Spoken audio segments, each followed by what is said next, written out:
દરેક ગુજરાતીના ઘરમાં થેપલા અને વડા અવારનવાર બનતા જ હોય છે, પણ વડા બનાવતી વખતે તેને ટીફવાની કે થેપવાની ઘણી મહેનત અને સમય લાગે છે, જેથી અત્યારની યંગ જનરેશનના લોકોને વડા ભાવતા હોવા છતાં ઘણીવાર સમયના અભાવના કારણે બનાવવાની આળસ આવે છે.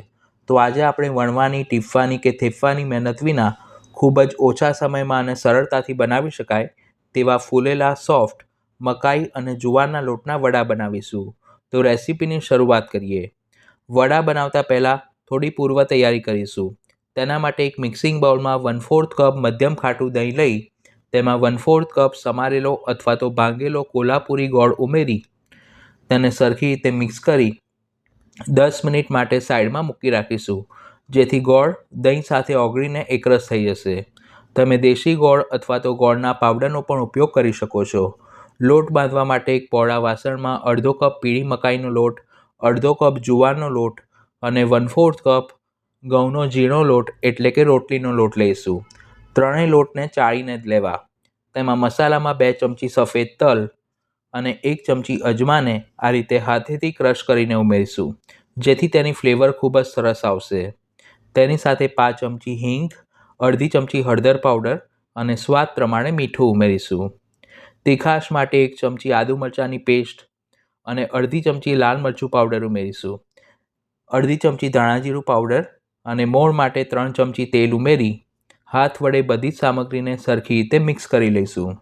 જ્યારે પણ તમે થેપલા કે વડાનો લોટ બાંધતા હો ત્યારે તેમાં મસાલા થોડા ચડિયાતા કરવા, જેથી તેનો ટેસ્ટ વધુ સારો આવશે. બધા જ મસાલા અને તેલ લોટમાં સરખું મિક્સ થાય એટલે આપણે જે દહીં ગોળનું મિશ્રણ તૈયાર કર્યું હતું તે લોટમાં ઉમેરી અને લોટને બાંધી લઈશું. લોટ બાંધતી વખતે જો તમને જરૂર જણાય તો 3થી 4 ચમચી જેટલા પાણીનો ઉપયોગ કરી શકો છો. જુવારનો લોટ અને મકાઈનો લોટ ગ્લુટેન ફ્રી હોવાથી લોટ બાંધો ત્યારે તેને સરખો મસળવો ખૂબ જ જરૂરી છે, જેથી વડા પ્રમાણમાં સોફ્ટ તૈયાર થશે. અત્યારે આપણે સોડાનો ઉપયોગ નથી કર્યો એટલે લોટને બાંધ્યા પછી મિનિમમ 45 મિનિટ અથવા તો 1 કલાક માટે ઢાંકીને મૂકી રાખીશું. જો તમારે લોટ બાંધ્યા પછી તરત જ તેમાંથી વડા બનાવવા હોય તો બાંધતી વખતે તેમાં ચપટી જેટલા ખાવાના સોડા ઉમેરી શકો છો, પણ આ રીતે બનાવશો તો સોડા ઉમેર્યા વિના પણ વડા ખૂબ જ સરસ તૈયાર થશે.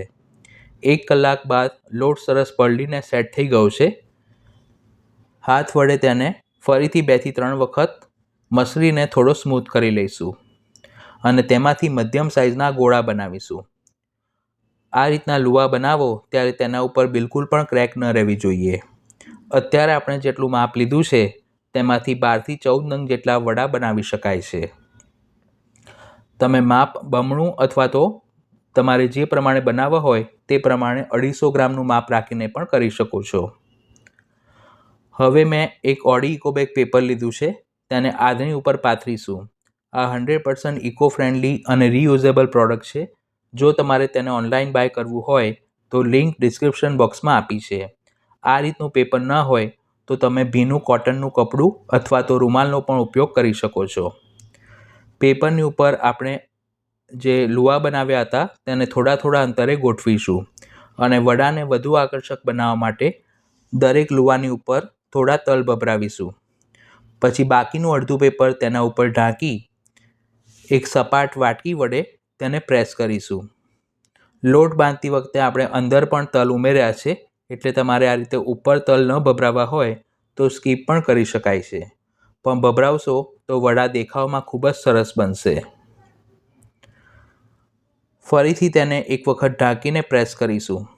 વડા બહુ વધારે પડતા પાતળા ન બનાવવા, નહીંતર તે સરખા ફૂલશે નહીં અને બહુ જાડા બનાવશો તો તેને તળવામાં સમય વધુ લાગશે. આ રીતના મધ્યમ જાડાઈના વડા તૈયાર થાય એટલે તેને તેલમાં તળી લઈશું. જ્યારે પણ તમે વડાને તેલમાં તળો ત્યારે એક વાતની ખાસ સાવધાની રાખવી કે તેલ સરખું ગરમ થયેલું હોવું જોઈએ અને ગેસની ફ્લેમ મીડિયમ ટુ હાઈ રાખવી. જો તેલ જરૂરિયાત કરતાં ઓછું ગરમ થયેલું હશે અથવા તો તમે તેને ધીમી આંચ પર તળશો તો વડામાં તેલ પેસી જવાના કારણે તે પ્રમાણમાં ઓઇલી બનશે અને સરખા ફૂલશે પણ નહીં. નીચેની બાજુથી વડા થોડા સોને રંગના થાય એટલે થોડી વારે જારા વડે ફેરવતા જવું અને બંને બાજુથી સરસ ગોલ્ડન બ્રાઉન રંગના થાય તે રીતે તળી લેવા. એકવાર વડાને તળવામાં આશરે 2.5 થી 3 મિનિટનો સમય લાગે છે. જારા વડે વડાને કઢાઈમાંથી બહાર કાઢી પ્લેટમાં મૂકીશું અને બાકીના વડાને પણ આ જ રીતે ગરમ તેલમાં તળી લઈશું.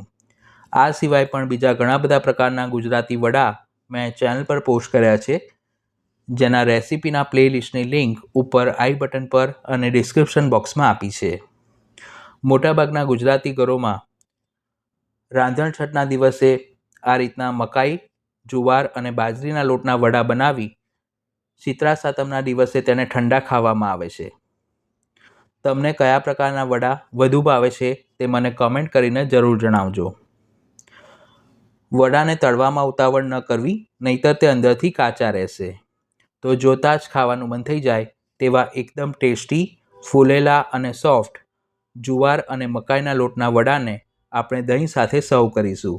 એરટાઇટ કન્ટેનરમાં ભરી તેને 3 થી 4 દિવસ સુધી સ્ટોર કરી શકાય છે.